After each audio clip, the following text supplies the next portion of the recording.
सबसे बड़ी चीज थी हमारी जात से किसी को अजियत न पहुंचे, और जो मुख्तदा उलमा हजरात हैं उनको असीमत पर अमल करना चाहिए, उनको रुख्सत पर अमल नहीं करना चाहिए।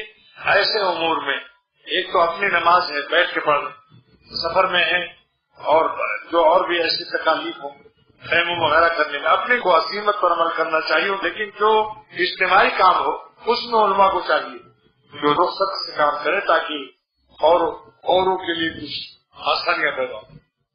लेकिन वलीमा में दावत वलीमा खिलाने में इसकी गुंजाइश है लड़कों के लिए, लड़की के लिए नहीं। लड़की की वाला तो कभी न खिलाए किसी। हज़रत मुफ्ती महमूद हसन गंगोही दामद बरकातों के मलफूजात में है कि कुछ गुंजाइश है, फिर रुजू कर लिया। जब उन पर इतराजात किए गए तो फिर रुजू कर लिया। लड़की वाला बिल्कुल न खिलाए, इस बात में मेहमान आए हो उसको खिलाए हुए, लाहौर से या कहीं से आए हुए चाहे। बाकी वलीमा साबित नहीं है लड़कियों की तरफ से। लेकिन जब मेरे शेख ने अपने लड़कों की शादी की थी तो मदरसा बैतुल उलूम से हम लोग गए थे उसके खाने की 5 मील चलकर शेख ने दावत की थी। लिहाजा अगर किसी को इसकी गुंजाइश है तो उसके लिए इजाजत